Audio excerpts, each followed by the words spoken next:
Bugün farklı bir video ile karşınızdayım. Kozmik Otel'e gideceğiz bugün. Ekrana resmi hemen koydum. Mambo idi otelin adı sanırım. Size etrafı da biraz göstermek istedim.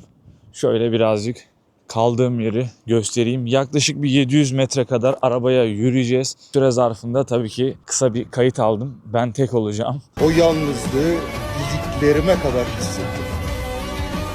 Bugün gideceğimiz otelle alakalı birazcık bilgi vermek istedim. Normalde bu YouTube'da herkesin görmüş olduğu büyük influencerların çektiği kapsül oteller gibi ama değil. Uyumaya gelen insanlar var, da çizgi film izlemeye, başka ihtiyaçları için gelen insanlar var. Sevgililer var, çiftler var. Yani her çeşit insan var. Akşamdan alkollü olup genelde bu amaçla da çok fazla kullanıyor. Akşam alkollü oluyorlar. Mesela 4-5 saat uyuması lazım. O süre zarfında evine gidecek vakti yok. Hemen Kozmik Otel'de kalıyor. Sabah işine gidiyor. Japonya'da bu bir kültür gibi bir şey zaten. Akşamdan sızıp sabah işe gitme ve çok dinçler bu konuda. Gerçekten gördüğüm kadarıyla bunu rahatlıkla söyleyebilirim. Şimdi hafta içi herhangi bir gün alkollü bir mekana gidin. Yine kalabalık ama sabah bir bakıyorsunuz hepsi kıyafetleri en ufak bir kırışma olmadan direkt işlerine gidebiliyorlar. Şimdi yavaştan arabaya doğru gideceğiz. Ondan sonra 10 kilometrelik bir yolumuz var. Dostlar bizim elemana geldik. Aha şurada duruyor siyah. Bakın size biraz çevreyi göstermek istiyorum. Japonya'nın genel olarak her yeri böyle. Böyle derken niye kastediyorum? İnsan yok. Japonya'da insan yok. Bulamıyorsunuz. Hep böyle sokaklarda incin top oynuyor. Hiç anlam veremediğim bir şekilde her yer böyle. Ama diyeceğim dostlar yani Allah YouTube'da genel olarak hayatın her mecrasında, her tarafında herkesin gönlüne göre versin. Gerçekten insanlar bir şeyi başarmak için çok çaba ve önem sarf ediyor. Ondan dolayı yani inşallah herkesin gönlüne göre olur. Biz de bu YouTube'da bir şeyler başarırız. Şimdi yavaştan gidiyoruz. İçeride çok detaylı bir video çekeceğiz. Çok detaylı derken video süresi çok kısa olacak. Siz kısa izleyeceksiniz. Ben yavaştan yola çıkıyorum. 7-Eleven'a geldim. Ortalama bir 700 metre daha ödeyeceğim. Çünkü park fiyatları çok pahalı. Ondan dolayı birazcık protein bar tarzı bir şey almamız lazım. Şu tarz. Güzel görünüyor. Yenilebilir. Şundan bir tane de ufak bir içecek aldım mı? 7-Eleven zaten bu arada Asya'yı takip eden insanlar varsa bilir. Hayat kurtarır. 7-Eleven içinde yemek de yersiniz, çay da içersiniz, çorba da yaparsınız. Aklınıza gelebilecek her şey burada mevcut. Bakın şu tarz yiyecekleri, pastaları, börekleri, çörekleri. Şuradan istediğinizi alıp ısıtabiliyorsunuz. Bakın göstereyim hemen size. Kozmik Otel videosu çekiyoruz ama harici her şey oldu. Şu tarz yemekleri de alıp ya da tostlar, mostlar falan da var. Bakın şu tarz salatalar var. Hepsi hazır. Hepsi hazır. Alıp elinize şurada kapının önünde sağda solda tüketebileceğiniz, kasaya gidip ısıttırabileceğiniz şeyler. Elime ufak bir içecek de alsam fena olmaz açıkçası. Şöyle bir kahve. Arkadaşlar buradaki ödeme yöntemini de göstereyim size. Gerçi önceki marketle aynı. Çok değişen bir şey yok. Şurada görmüş olduğunuz gibi elimle gösterdiğim yerde çok fazla da şey yapmak istemiyorum. Orada kasaya koyduğunuz zaman direkt soldan bozunuzu atıyor. Rahatlıkla şey yapabiliyorsunuz. Thank you. Arigato. Dostlar kahvemizi aldık, çikolatamızı, enerji barımızı, her şeyi aldık. Şimdi istikamet Mambo Plus. İçeri gireceğiz. Bu arada çevreyi size göstermek istiyorum. Şöyle kamerayı döndürürsem inşallah bu yıl. Benim kaldığım yer buraya göre çok köy kalıyor. Etrafında arazi hiçbir şey yok. Şöyle birazcık size etrafı göstereyim. Benim olduğum yerdeki gibi buradaki benim olduğum yerde evler çok Amerikanvari. Buralarda bakın şöyle gökdelen gibi apartmanlar mevcut. Buralarda park yeri bulmak çok zor. Benim orada kolay. Burada insanlar daha fazla. Nagoya'nın çok daha merkezi bir tarafı burası. Birazcık zaten size bunu göstereceğim. Burada insan görebiliyorsunuz. Benim orada incin top oynuyor. Arkadaşlar bu Mambo'ya gidiyoruz ama benim de gerçekten ihtiyacım var. İnternet problemim var. Her çantalı gezginin, YouTuber'ın, influencer'ın yurt dışında yaşadığı gibi internet problemim var. İlk videomu çektim. Market videosuydu. YouTube'a yayınlayamadım. Bakın şu aralarda yeşil ışığı görüyorsunuz. İnsan yaya tarafını. Ötüyor zaten son kala. Ciddi bir saygı var yayalara. O yolda herhangi bir tabela ışık yoksa 1 kilometre öden görüp zaten duruyor. Acayip bir bisiklet kullanımı var. Dediğim gibi internet problemi var. Orada biraz edit yapacağım. O süre zarfını size çok hızlı bir şekilde zaten göstereceğim. Keyifli bir an olacak izleyenler adına da. Arkadaşlar ufak bir hatırlatma yapmak istiyorum. Eğer yola çıkmayı düşünen, kafasında gram bile bu fikir yer edinen biri varsa inşallah tez vakitte zehir gibi yayılır da yola çıkarsınız. Gerçekten müthiş bir olay. Yani tatlısıyla acısıyla her bakıma söylüyorum bunu. Rahatlıkla söylüyorum. Abi yola çıkın. Yola çıkın. Yani şu an 4 gün sonra 5 gün sonra ülkeden çıkacağım. Tekrar girip giremeyeceğim meçhul. Bunların hepsini bile göz önüne alarak şunu çok rahat bir şekilde söyleyebiliyorum. İyi ki yola çıktım. 4 aydır yoldayım, ortalama 4 aydan fazla süredir. Evet, 4 aydan fazla süredir. Belki de 27 yaşına kadar verdiğim en doğru karar. Bunu çok rahatlıkla ve gönül, yani vicdanım rahat bir şekilde söylüyorum. Ne yapın ne edin, kafanızda o tarz bir fikir varsa yola çıkın. Şöyle şunu size göstermek istiyorum. Bakın, normal bir şekilde yolda yürüyorsunuz. Pachinko slot salonları, kafanızı şöyle kaldırıp şuralara, yani o kadar dik tutuyorum ki şu an kamerayı. Devasa yüksek binalar, devasa yüksek apartmanlar. İşte Nagoya merkez tarafının da cilvesi, güzel tarafı bu. Şimdi ya ortalama 1-2 dakika kaldı. 2 dakika sonra Pachinko, işte o Pachinko diyorum. Allah söyletti. Belki yakın vakitte videoda gelir, oradan inşallah izin veren bir yer olursa, ki normal oyun salonlarının orada genelde izin veriyorlar. Orada herhangi bir sıkıntı yaşayacağımı düşünmüyorum.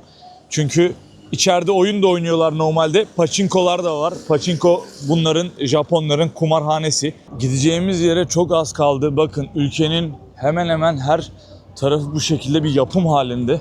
Japonya sürekli gelişiyor. Sürekli gelişmekte olan bir yer.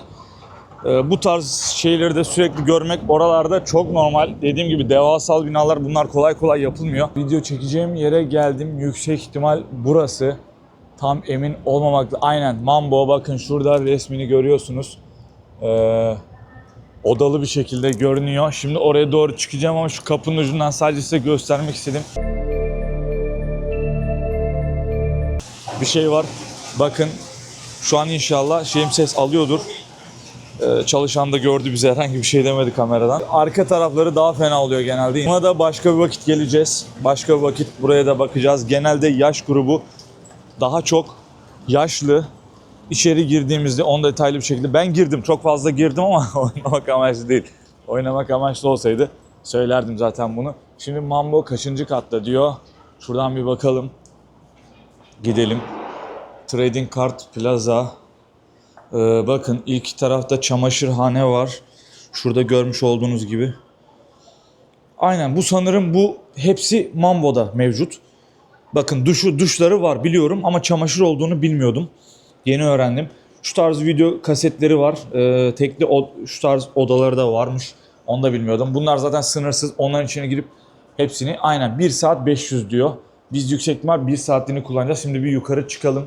Hangi katlı olduğunu hala bilmiyorum. Yazıyorsa da görmedim. 5F diyor. Tamam, şimdi gördüm. Mesela 5. kat Mambo, 4. kat. 4 bu arada ülkede kullanılmıyor. Uğursuzluğu yani getiriyormuş, öyle inanılıyor. 3. kat kumarhane, 2. kat başka bir yer, 1. kat çiçekçi dükkanı gibi böyle çok fazla şeyler oluyor. Arkadaşlar, içeri girmeden önce video çekmemde sorun olmadığını sormak istiyorum onlara, çünkü herhangi bir problem yaşamak istemiyorum. Hello. One house. Biraz zor anlaştık ama anlaştık bir şekilde. Gösterdiğim gibi saatlerde şu şekilde gayet iyi. İnşallah kamerada da net bir şekilde görünüyordur. Ben şimdi sadece 1 saatlik gireceğim. Editlemem lazım. Video yüklemem lazım. Bu gayet benim şu anlık işimi görür. Çalışanlar da sağ olsunlar, çok nezaketlilerdi. Charged. Excess çok iyi. Okay, understand. Price, this price, huh? Excess çok iyi is 150 every 10 minutes. Okay, aynen. Price manages this your time and Okay, exit time. yourself. Tam şu şekilde 517, tam 1 saatlik aldım. 13.43 olması lazım şu an saatin. Odamızı bulacağız. Bayağı bir detaylı bir yer burası. Bakın aşağıya giden yol falan da var. Neresi olduğunu tam olarak bilmiyorum. Ama insanlar da var. Onları da çekmemeye çalışıyorum. Sorry. Tamam, buldum. Odama giriş yapıyorum. Dostlar, odayı tanıtmadan önce söyleyeceğim. Burada terlik yok garip bir şekilde. Şu şekilde bakın, 2 tane askılığınız mevcut. Odalarda sigara içilmesi yasak. Fiyatları da gördünüz zaten. Saatli 600 ama saat uzadıkça ekstra düşüyor fiyatlar. Şu şekilde bilgisayarımız mevcut. Şu şekilde bakın, sanırım havalandırma, tam emin değilim. Zaten odanın çoğu yerinde şöyle ufak ufak delikler var. Şöyle ufacık bir kalmalık yeriniz de var. Ne kadar yatarsınız birazdan bunu göstereceğim size edit yaparken. Şu şekilde çok küçücük bir oda. Şu tarz çağırma şeyleriniz var. Şuradan telefonla yemek söyleyebiliyorsunuz. Onu biliyorum. Önceki otelde, Kozmik Otel'de söylemiştim Tokyo'da indikten sonra. Önceki gittiğim Kozmik Otel'e göre bir tık bazı konularda yetersiz buldum. O otelin şu kısımlarında iPhone'da girişi vardı, USB girişi de vardı. Ona güvenerekten bazı şeyleri getirmedim. Bakın, benim boyumdan hesap edelim. Yattığınız zaman nasıl bir şey oluyor? Şöyle göstereyim size yatacağım şeyde. Böyle berber şeylerini andırıyor biraz. Koltukları olur ya. Yattığımda şu şekil, boyum 1.82. Oradan hesap yapalım. Çok rahat bir şekilde yatabiliyorsunuz. Normalde gördüğünüz gibi birazdan göstereceğim onları da size. Yastık veya yorgan, yastık yok. Yorgan alabileceğiniz yeri tekrardan göstereceğim. Bunun ışığını açıp kısabileceğiniz, bakın şu an full kıstık. Şu an full açtığımız zaman çok çok çok parlak bir görüntü oldu şu anda. Uyumanız imkansız ama şu şekilde de bakın, şu an tamamen ortam karanlık. Hiçbir şekilde görüntü yok. Güzel avantajları var. Gerçekten kalınabilir bir yer. Çok küçük ama bakın, elim şöyle göstereceğim birazdan size. Arkadaşlar bana girişte bahsetti zaten abimiz. Şu tarz odaları da var. Bakın, oda yataklı falan. Şurada da aynı şekilde yataklı bir yer var. Şurada da yataklı full internet kafe ama ev hali. Bakın, bilgisayarı da iyi kötü bir şekilde açtık. Birazdan zaten burada işimiz var. Gerçekten bir saniye, 18 üstüyüm. Sanırım bu o. Abi, girişte çok garip garip şeyler vardı. Evet, bakın. Her türlü reklamımız mevcut. Şöyle tıkladığımızda şöyle bir ekran bizi karşılıyor. Anime görselleri. Zaten Japonya'da bu anime görselleri bildiğiniz üzere çok meşhur. Oyun oynanır mı? Şu an ilk izlenimim oynanmaz. Arkadaşlar, terlik konusunda adamların hakkını yemişim. Bakın, terlikleri burada mevcutmuş. Zaten olmaması çok absürt olurdu. Bu şekilde giyeceğim. Diğeri bana olmadı. Bakın, terlikleri şunu çıkarırsam inşallah bu yıl aynen giydim. Bunu diğerini kullanıldı olarak bırakmak zorundayım. Çünkü ayağıma olmadı. Dostlar, bizi buralarda yani binlerce çeşit animeler karşılıyor ve %99'u anime. Sadece film kategorisi böyle bir 3-5 tane falan var. Bakın, şöyle size göstereyim. Herkes elinde şu tarz şeyler alıyor. Kutular, bakın size göstereceğim. Kutu diyorum, işte normal sepetler. Şu tarz sepetleri alıyor. Şu şekilde elinde kaset kaset alıyorlar, odalarına geçiyorlar. Bizim herhangi bir anime ile işimiz, yani benim o yok. Ben anime sevmiyorum çok fazla. Sadece eskiden Yu-Gi-Oh!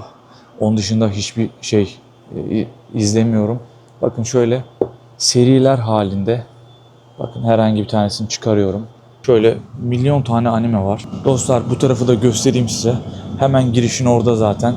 Bu şekilde havlularınız, havlu diyorum. Yatakta üzerinize atabileceğiniz şeyler mevcut. Gerçekten can kurtarıyor. Bunlardan önceki gittiğim yerden nazaran daha iyi tarafı buranın. O taraf odaya bir tane koymuştu. Sadece bir tane kullanabiliyordunuz. Burada isterseniz bakın, 2 tane de alsak kimse bize bir şey demez. Çünkü direkt bu alana koymuşlar. Evet, bu tarz içerikler de var. Göstereyim bunu da size. Biraz daha artı 18 anime şeyleri. Bakın, şu tarz yine şeyler mevcut. Arkadaşlar, bildiğim kadarıyla burası evet ücretsiz, bedava. Bakalım, bir tanesine tıklayalım. Tıkladım. Bir şey yapıyor ama yapmıyor. Dolduruyor. Duydum. Sesini duydum. Aynen, şöyle saniyesi var. Şu an 10 saniyeden geri saydı. 6, 7, 5, 4 gidiyor. Burada da ücretler yazıyor ama bunların da ücretsiz olduğunu düşünmüyorum. Çünkü içinde sınırsızdır yüksek ihtimal. Bunları da tıkladığımız zaman bedavaya alabiliriz. Şöyle çıkaralım bakalım. Bizim şeyimiz olduğu gibi aynen. Bakın kolamız mevcut. Kolamız hemen burada çıktı. Alıp böyle şey yapabiliyorsunuz. İçebiliyorsunuz. Bastığım zaman düşer mi? Düştü. Şöyle dondurma kutumuzu koyduk. İnşallah doğru yapıyorumdur. Şuradan kendimiz mi indireceğiz? Aynen.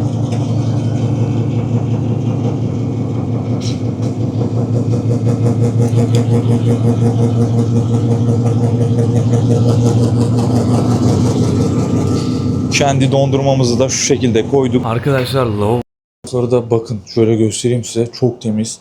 Gerçekten acayip temiz. Şöyle kendimiz de gösterelim. Aynen kadın ve erkek tuvaleti burada bu şekilde ayrılmış. Şimdi çok fazla rahatsız da etmek istemiyorum. Tekrardan bu alanı göstereyim size. Her çeşit var. Bakın çilekli milkshake de var. Kahve de var. Aklınıza gelebilecek her şey var. Bakın şurada kendi çayları var. Real Gold bu enerji içeceği. Bu da var. Şu şey kahvesi. Çok güzel bir kahve yine o da. Aynı şekilde şurada şu tarafta da çok fazla şey var. Lavaboyu şu şekilde gösterdim size. Bakın arkadaşlar burada hemen çamaşırhane tarafı da, pardon burası lady tarafı. Kadın tarafı, erkek tarafı var çamaşırhanede. Bu çok garip. Bana biraz saçma geldi açıkçası. Bilmiyorum neden öyle yapmışlar. Bakın şu şekilde küçücük bir oda yine aynı şekil. Bizim oda kadar kıyafetlerinizi yıkayabiliyorsunuz. Çok güzel yapmışlar gerçekten. Tamamen eviniz olmuş burası. Bakın şu şekilde normal bu koridordan şuraya geçerken bile yine her tarafımızda anime var. Bakın şöyle nasıl desem yetişkin şeyleri de var. Şu şekilde görüyorsunuz. Yetişkin dergileri. Normal bir şekilde yine normal animeler. Normal animeler de çok masum değil bu arada. Yani onların da yetişkin olanları var. Burada her arz talep yani aklınıza gelebilecek her şey var. Burası biraz daha yetişkin bölümü diye anladım bu arada. Şu şekilde duş kabinleri, bakabiliyor muyuz içine emin değilim. Sanırım önceki şeydeki gibi. Benim bir tane vardı gittiğim yerde. Bunun kapısına bekliyorsunuz. Şurada arama aynı bunun gibi. Çağırıyorsunuz ya da ilk başta aşağıda veriyorsunuz. Yarım saat 45 dakika arası duş hakkınız var. Onu geçerse yine ekstra ücret ödemek zorundasınız. Şimdi odaya gidip birazcık işim var. Vaktim de kısıtlı. Zaman geçtikten sonra bir şey ücret var dedi bana İngilizce. Ekstra ücretler falan var dedi. Çok iyi anlayamadım. Bakın mikrodalga fırınlar da şu şekilde mevcut. Yiyeceğinizi burada ısıtabilirsiniz, yapabilirsiniz. Yemek de zaten burada yine mevcut. Adamlar elinizin altına her şeyi koymuş. Her şeyi koymuş. Bakalım sigara alanı buranın farklı mı? Gerçekten merak ettim. Yüksek ihtimal aynıdır yine. Ama aynen. Bakın yine aynı sigara alanı. Şimdi odamıza gidelim. Birazcık edit işlerimiz var. Dostlar şimdi bir saat daha uzattım. Mecburen internet işlerimin burada olması gerekiyor. Bir gün çalışmayla neler alınır adlı videomu YouTube'a yüklüyorum. Bu video YouTube'a yüklenirken biraz da YouTube'dan faydalanacağım. Tabii ki izleyemediğim YouTuber'ları izleyeceğim. Dostlar şu şekilde videomuz inerken şöyle birkaç tane sevdiğimiz YouTuber da var. Onları da takip ediyorum haliyle. Onların videosunu da izliyorum. Gerçekten şöyle keyifler yerinde. Çok rahat, relax bir pozisyondayım geldiğimden beri. En rahat anlarımdan biri. Birazcık YouTube'da takılalım.